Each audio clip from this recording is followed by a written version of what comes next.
안녕하세요. C.S. 루이스의 고통의 문제 읽기 20번째 영상입니다. 지난 영상에서는 옛날 사람들과는 달리 왜 현대인들은 자신들이 정말로 친절하고 선한 사람이라고 생각하게 되었는지 C.S. 루이스의 의견을 들어보았습니다.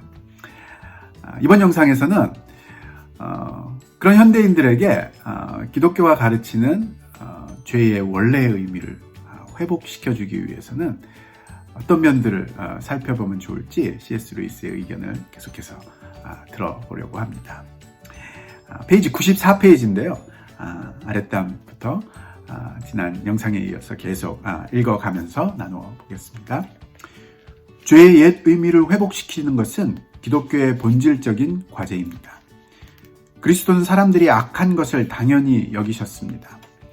그의 가정이 정말 맞다는 생각이 들지 않는 사람은 그가 구하러 오신 세상의 일부는 될 수 있어도 그의 말씀을 듣는 청중의 일부는 될 수가 없습니다. 그런 사람은 그리스도가 무슨 말씀을 하시는지 이해할 수 있는 첫 번째 조건을 갖추지 못한 것입니다. 또한 이러한 죄의식 없이 그리스도인이 되려 하는 사람은 하나님을 공연히 늘상 화만 내고 있는 분으로 여겨 분한 마음을 품게 되는 경우가 아주 많습니다. 우리는 대부분 회개하라는 목사의 일장 연설을 듣고 도대체 내가 그분에게 무슨 해코지를 했단 말입니까? 하고 반문했다는 농부에게 은근한 공감을 느낍니다. 여기에서 우리는 진짜 암초에 부딪히게 됩니다. 우리가 하나님께 저지른 가장 나쁜 짓이라고 해봐야 하나님이 어떻게 하시든지 아무 간섭도 하지 않는 것이 전부 아닙니까? 그런데 왜 하나님은 칭찬으로 답하시지 못하는 것입니까? 왜 그는 그대로, 우리는 우리대로 살면 안 됩니까? 다른 사람도 아닌 하나님이 화를 내시는 이유가 무엇입니까? 하나님은 쉽게 선해질 수 있는 분이면서 말입니다. 그러나 우리가 정말로 죄책감을 느끼는 순간, 이런 순간은 우리 일생에 아주 드물게 찾아옵니다. 그 순간 이 모든 불경스러운 생각들은 전부 사라지고 맙니다.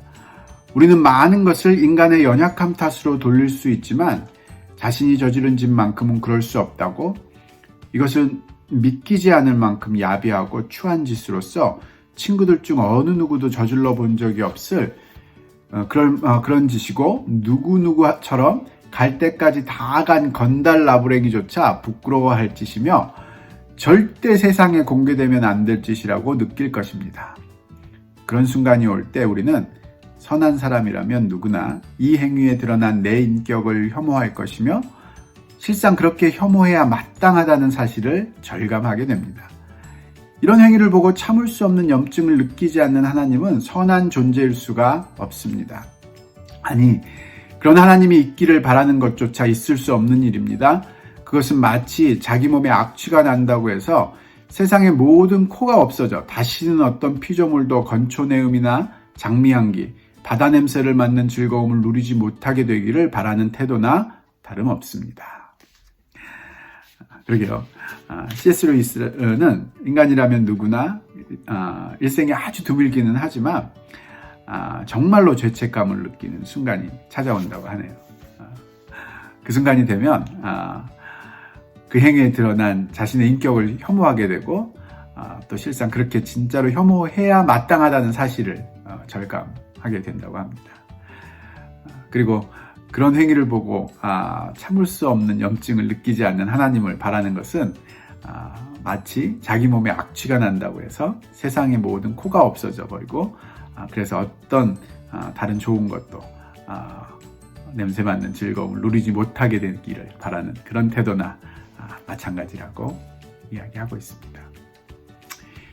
말로만 자신이 약하다고 인정하는 사람에게 하나님의 진노는 야만적인 교리로 보입니다.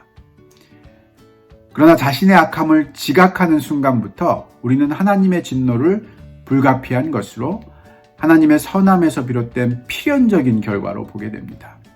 그러므로 지금까지 말한 이런 순간에 얻게 된 통찰들을 항상 기억하는 것, 자신이 아무리 복잡하게 위장하고 또 위장해도 사실은 변명의 여지 없이 똑같이 타락했다는 사실을 간파할 줄 아는 것은 기독교 신앙을 참으로 이해하는 데 꼭 필요한 일입니다. 물론 이것은 새로운 교리가 아닙니다. 저는 이 장에서 엄청나게 놀라운 일을 시도하고 있는 것이 아닙니다. 다만 독자들이 그보다는 저 자신이 더 이상 당나귀의 다리에서 헤매지 않게 하려고 애쓰고 있을 뿐입니다. 즉 바보들의 낙원과 턱없는 환상에서 한 걸음 빠져나오게 하려고 애쓰고 있을 뿐입니다. 그러나 현대는 그 환상이 너무 강력해진 시대이기 때문에 실제를 좀 더 믿을만하게 만들어줄 몇 가지 고찰을 덧붙이지 않을 수 없군요. 그러게요. 여기서 이야기하는 이 당나귀 다리에서 헤매이지 않게 하려고 애쓰고 있다라고 이야기할 때 당나귀 다리에 대해서는 밑에 각주에 나와 있네요. 이등병 삼각형의 두 밑각은 같다는 유클리드 기하학 정리를 가리키는 표현으로서 당나귀처럼 둔한 학생은 이해하기 어렵다는 뜻에서 나온 말이다. 흔히 초심자가 이해하기 어려운 문제를 의미한다. 이렇게 써있네요. 어쨌든 우리가 죄인이라는 사실, 그것을 인정하는 것이 어떤 사람들에게는 굉장히 힘든 일인 것 같지만 너무나 당연하고 분명한 사실이다. 그래서 거기서 잘 빠져나오지 못하는 사람들을 빠져나올 수 있도록 도와주고 싶은 것이 C.S. 루이스의 지금 마음이다. 그래서 정말 우리가 죄인이다라는 사실을 믿을만하게 만들어줄 몇 가지 사실들을 좀 덧붙여 보고 싶다고 이야기합니다. 어떤 것들이 있는지 계속해서 읽어보도록 하겠습니다. 1. 우리는 사물의 겉모습에 속고 있습니다. 우리는 자신을 남들과 대충 비교해 볼 때 모든 이에게 존경할 만한 사람으로 인정받는 Y보다 크게 못할 것이 없으며 혐오감을 주는 X보다는 확실히 나은 인간이라고, 물론 드러내놓고 이렇게 말하지는 않지만 그렇게 생각합니다. 그러나 피상적 수준에서만 보더라도 우리는 속고 있을 가능성이 큽니다. 친구들도 여러분을 Y만큼 선한 사람으로 생각하고 있으리라고 너무 확신하지 마십시오. 여러분이 Y를 비교 대상으로 선택한 것 자체부터 문제가 있을 수 있습니다. 그는 아마도 여러분이나 여러분과 어울리는 이들보다 월등히 나은 사람일 것입니다. 그러나 일단 Y와 여러분이 모두가 보기에 괜찮은 사람이라고 가정해 봅시다. Y의 겉모습이 그의 참모습과 얼마나 동떨어져 있느냐는 그 자신과 하나님만 아는 문제입니다. 물론 두 모습이 일치할 수도 있겠죠.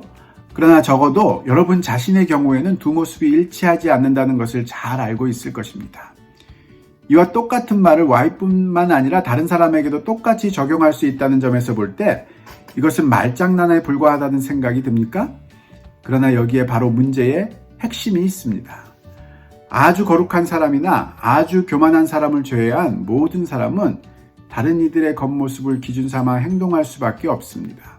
그러나 사람들 앞에서 가장 경솔한 행동을 하고 저급한 말을 했을 때조차 사실 자기 내면에는 그 행동과 말보다 훨씬 못한 것이 들어있다는 사실을 본인만큼은 알고 있습니다.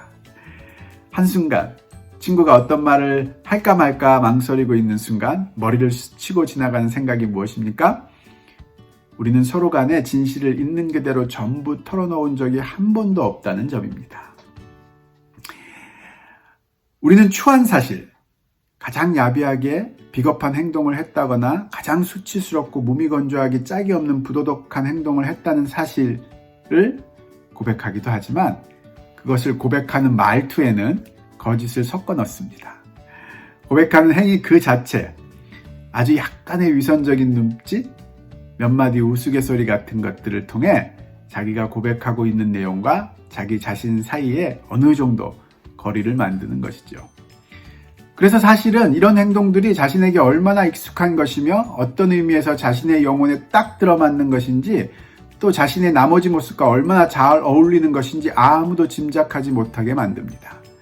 저 밑바닥, 그 몽롱한 내심을 들여다보면 이런 것들이 자신의 말에 표현된 바처럼 그다지 돌출적인 행동도 아닐 뿐더러 나머지 모습들과 전혀 동떨어진 뜻밖의 행동이라고도 할 수 없는데 말이죠. 우리는 습관적인 악덕에 대해서는 예외적으로 한 번 저지른 행동인 양 암시하거나 종종 자신도 그렇게 믿어버리는 반면 미덕에 대해서는 그와 정반대되는 착각을 합니다. 마치 실력 없는 테니스 선수가 평상시 실력은 일진이 안 좋은 탓으로 돌리고 어쩌다 잘 친 것은 평상시 실력으로 돌리는 것과 같습니다. 이처럼 자신에 대해 진실을 말하지 못하는 것이 우리의 잘못이라고는 생각지 않습니다. 평생도록 끊임없이 마음에서 웅얼대는 악의와 질투와 음란함과 탐욕과 자기만족의 소리는 말로 간단히 전환되지 않는 법입니다. 그러나 중요한 것은 이처럼 불가피하게 한정될 수밖에 없는 발언을 해놓고서도 마치 자기 속에 있는 최악의 것을 전부 꺼내놓은 양 착각하지 말아야 한다는 것입니다. 그러게요. 오늘 마치 어떤 상담자가 상담해주는 그런 심리학자, 그런 상담해주는 사람에게 자신의 내면을 전부 들켜버린 것 같은 그런 모습을 발견하게 되네요. 두 번째 고찰 점도 계속 읽어보도록 하겠습니다. 근자의 도덕을 순전히 개인적인 개념이나 가정적인 개념으로 이해하는 것에 대한 반발, 그 자체로는 건전한 반발이 일어나 사회적 양심을 다시 일깨우고 있습니다. 우리는 자신이 부정한 사회 체제에 연루되어 있으며 공동의 죄책을 공유하고 있음을 느낍니다. 이것은 사실입니다. 그러나 원수 마귀는 진실을 이용해서도 우리를 속일 수 있습니다. 체제와는 아무 상관없으며 천년왕국 때까지 기다릴 필요 없이 지금 당장 해결할 수 있는 죄책, 구식의 평범한 의미에 해당하는 자신의 죄책을 덮기 위해 공동의 죄책이라는 개념을 이용하지 않도록 조심하십시오. 공동의 죄책은 아무래도 개인의 죄책과 같은 강도로 느껴지지 않을 가능성이 크며 실제로도 같은 강도로 느껴지지 않는 것이 분명하기 때문입니다. 우리 대부분은 이 개념을 진짜 문제를 회피하기 위한 단순 핑곗거리로 삼고 있습니다. 자신이 개인적으로 타락했다는 사실을 참으로 깨달은 사람만이 공동의 죄책을 생각하는 단계로 나아갈 수 있을 것이며 그때에는 공동의 죄책을 놓고 아무리 많이 생각한다 한들 지나치지 않을 것입니다. 그러나 우리는 뛰는 법을 배우기 전에 걷는 법부터 배워야 합니다. 그러게요. 이 부분을 읽으니까 C.S. 루이스가 살던 당시도 지금의 사회 모습과 굉장히 비슷한 면이 있었던 건 아닌가 하는 생각도 해보게 됩니다. 많은 사람들이 사회의 정의를 외치지만 사실 그런 정의를 외치는 자기 자신 속에는 실제로 정의가 없는 그런 모습을 발견하지 못하는 그런 역설적인 상황들을 당하고 있는 건 아닌지 돌아볼 필요가 있다는 생각도 듭니다.